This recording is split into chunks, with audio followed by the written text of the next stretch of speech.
미라클 모닝 애청자 여러분, 안녕하십니까? 사람마다 나이가 들면 나름대로 건강에 대한 소견을 가지고 있다고 생각합니다. 많이 아파본 사람은 아파본 고통만큼 건강을 어떻게 관리할 것인가를 생각합니다. 그러나 경험과 상관없이 정말 우리는 건강에 대해서는 교만할 수가 없습니다. 모두 겸손하게 건강에 대한 공부를 직접 공부하고 그리고 건강관리를 잘 해야 된다고 생각합니다. 저는 제가 목회하는 우리 성도님들이 정말 아프지 않고 일상을 그리고 신앙생활을 잘 했으면 하는 간절한 바람이 있습니다. 그래서 제가 이렇게 예배하는 시간에는 할 수가 없으니까 이렇게 미라클 모닝 TV를 통해서 여러분들과 함께 이 건강에 대한 정보를 나누고 있습니다. 건강에 대한 정보를 드리고 그것을 내 몸에 적용하고 생활해서 정말 우리 모든 성도님들이 건강했으면 좋겠습니다. 요한 3서 2절 말씀처럼 사랑하는 자여 무엇보다도 네 혼이 형통하는 것 같이 네가 형통하고 건강하기를 바라노라. 이 말씀을 하셨습니다. 우리 성도님들이 형통한 삶, 형통한 모습이 되기를 원합니다. 그리고 건강한 모습이 될 수 있기를 기도합니다. 우리 성도님들 가운데는 또 애청자 여러분들 가운데는 건강에 대해서 상식적으로 잘 알고 건강에 대한 대처를 잘 하시는 분들이 많은 것으로 알고 있습니다. 그러나 알더라도 건강에 대해서는 우리가 자만할 수가 없다고 생각합니다. 언제 무너질지 모르는 것이 건강이기 때문입니다. 그래서 수시로 체크하고 관리해서 우리 모두 건강하게 살아갈 수 있기를 바랍니다. 그런데 우리가 일반적으로 이 정확한 중요한 정보를 알려줘도 우리는 때때로 그동안 자기가 들었던 것에 대한 고정관념을 버리지 못하는 그런 모습들이 많이 있습니다. 예를 들어서 건강하게 살아가기 위하여 제가 비타민C 강의를 여러분에게 말씀을 드렸고, 그래서 비타민C를 적어도 몇 끼마다 두세 알 2000에서 3000mg을 먹어야 한다고 알려드렸습니다. 메가도스를 하라고 말씀을 드렸습니다. 실제로 서울대학교 의과대학 교수님이신 이왕재 교수님도 비타민C 강의를 하면서 또 그분의 책에서 그것을 보면은 그것을 아주 강조하고 있는 것을 볼 수가 있습니다. 여러분에게 늘 소개한 책 죽은 의사는 거짓말을 하지 않는다의 저자 조엘 웰릭 박사는 그의 책 39페이지에서 노벨상을 2식이나 수상한 라이너스 폴링 박사의 이야기를 꺼냅니다. 그러면서 암을 예방하려면 하루에 1000mg의 비타민C를 섭취해야 한다. 이것을 인용하고 있습니다. 그래서 저는 아침에 3알, 점심에 4알, 그리고 저녁에 3알을 먹습니다. 하루에 1000mg을 먹습니다. 비타민C는 항암 역할을 하기 때문에 그렇게 먹어줘야 합니다. 비싼 소변을 봐야 한다는 말씀을 드렸었죠? 그래서 여러분들에게도 그렇게 권장해 드렸습니다. 그런데 어떤 분은 여전히 하루에 하나를 드시고 있습니다. 왜냐하면 어디서 들었는지 모르지만 하루에 한 알이면 충분하다고 들었었기 때문일 것입니다. 저도 그런 줄 알았습니다. 그러나 이왕재 박사님의 책을 보니까 그것이 아니었습니다. 이왕재 박사는 암 환자가 하루에 한 알 먹는다는 것은 오히려 더 안 좋을 수 있다고 말합니다. 암 환자는 메가도스를 하라고 권장합니다. 하루에 1000mg, 10알입니다. 10알. 자기 건강은 자기가 책임져야 합니다. 그래서 자기 생각대로 하지 말고 사람들의 건강을 생각하여 이야기하고 있는 이 양심 있는 의사들의 권고를 우리가 받을 줄 알아야 합니다. 그래서 무엇보다도 우리는 건강에 대한 공부를 해야 됩니다. 건강에 대한 공부를 많이 해야 합니다. 식생활에 대한 공부를 많이 해야 됩니다. 왜냐하면 내가 먹는 대로 내 몸은 만들어져 가기 때문입니다. 제가 건강해서 이 정보를 나누는 것이 아니라고 말씀을 드렸죠? 저도 건강을 잃어본 적이 있었기 때문에 우리 함께 건강해보자는 마음으로 이런 정보를 나누는 것입니다. 지난 시간에 저는 저의 건강법, 최용열 목사의 건강법 4가지를 이야기했었습니다. 첫째는 면역을 높이는 식생활, 둘째는 운동을 포함한 신체의 활성화, 셋째는 수면, 스트레스 관리를 잘하는 것, 그리고 넷째는 영양소 공급입니다. 이 4가지를 섞어서 여러분들에게 계속 말씀을 드리도록 하겠습니다. 그 중에서 이제 제가 지난 시간에는 면역을 높이는 식생활 중 우리가 모든 영양분 있는 식생활을 다 못하기 때문에 생식을 먹는 것이 좋다는 정보를 나누었습니다. 저도 지금까지 경험한 바로는 생식이 참 좋습니다. 건강은 100% 생활 습관입니다. 식습관, 수면 습관, 그리고 운동 습관 등이 잘 길들여져 있는 사람은 건강합니다. 그러나 그 습관이 망가진 사람은 건강하지 못합니다. 우리는 음식을 먹습니다. 그런데 영양실조에 걸린 사람이 있다고 하죠. 음식을 먹긴 먹는데 우리가 영양소가 결핍되는 이유가 무엇 때문일까요? 첫째, 못 먹어서. 둘째, 흡수를 못해서. 셋째, 빠르게 배출되어 버려서 영양소가 결핍되어 있는 것입니다. 사람들이 먹긴 먹습니다. 그런데 음식을 먹을 때 우리는 조심해야 할 것이 있습니다. 제가 두 가지를 여러분에게 말씀드리려고 하는데, 첫째는 음식을 먹을 때 85대 15대 0%의 비율로 먹어야 됩니다. 그런데 먹긴 먹는데 꼭꼭 씹어서 먹어야 합니다. 우리의 먹거리는 세 군데에서 나온다고 하죠. 땅과 동물과 그리고 공장입니다. 그 음식을 먹을 때 좋은 식습관을 위하여 85대 15대 0%의 비율로 먹어야 합니다.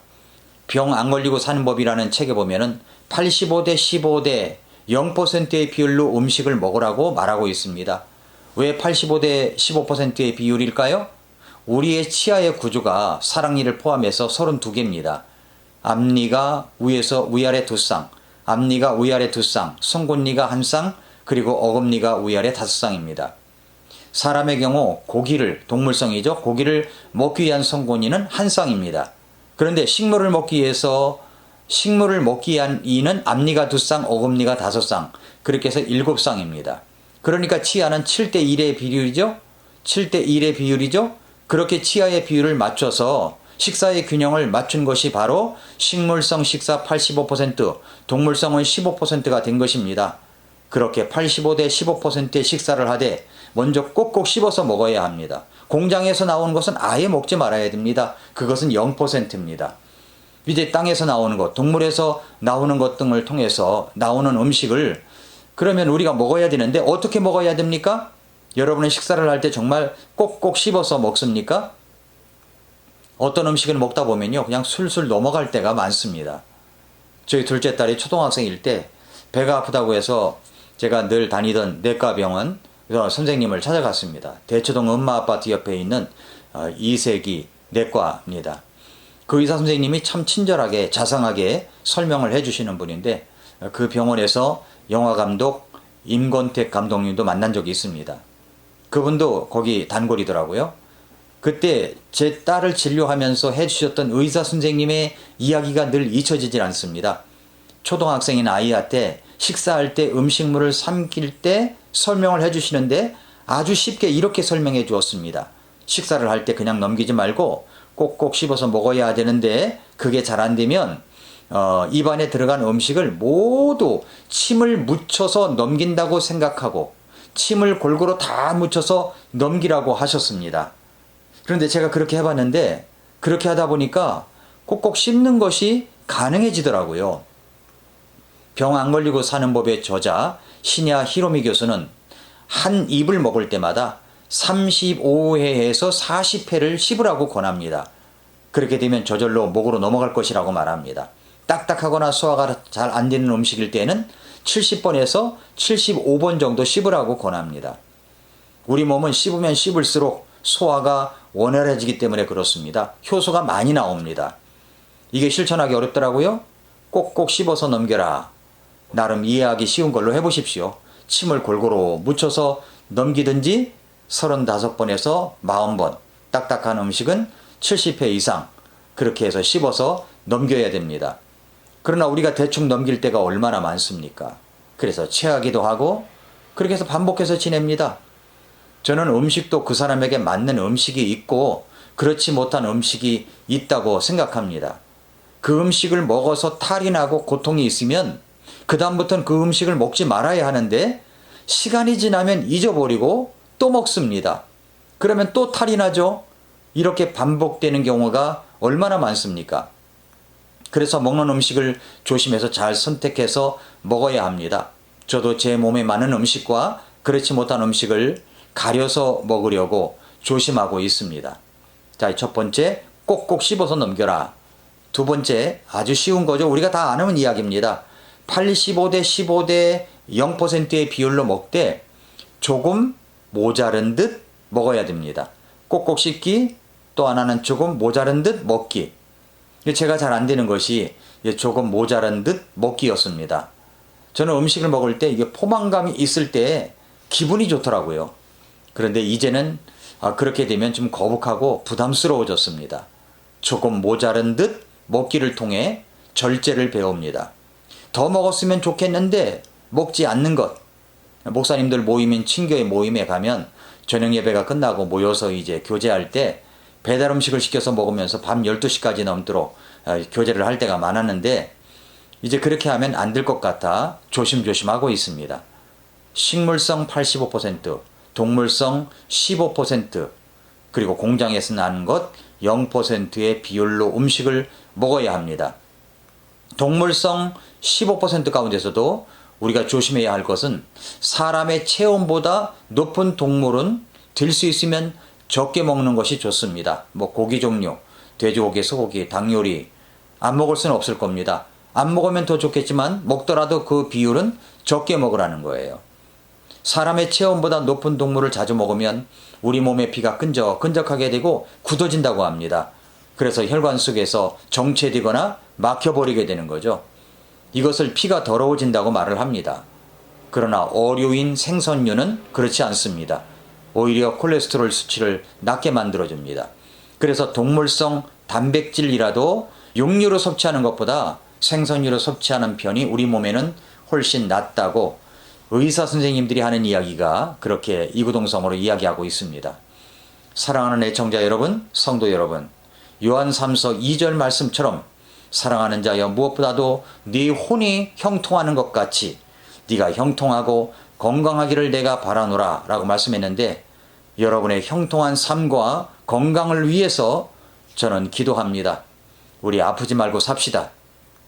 음식을 먹을 때 식물성 85%, 동물성 15%, 그리고 공장에서 나는 것은 아예 먹지 말고, 그리고 동물성은 가능하면 생선류로 먹고, 먹되 꼭꼭 씹어서 먹고 모자란 듯 먹고, 가장 상식적인 여러분도 다 잘 아는 이야기를 나누었습니다.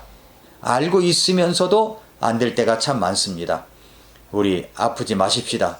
건강하게 사십시다.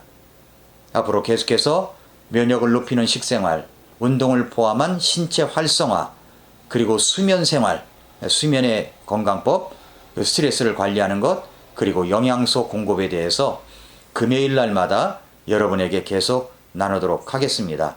다음 시간에 또 나누겠습니다. 오늘도 미라클 모닝을 맞이하는 기적의 아침을 맞이하는 그런 하루가 되시기를 축복합니다.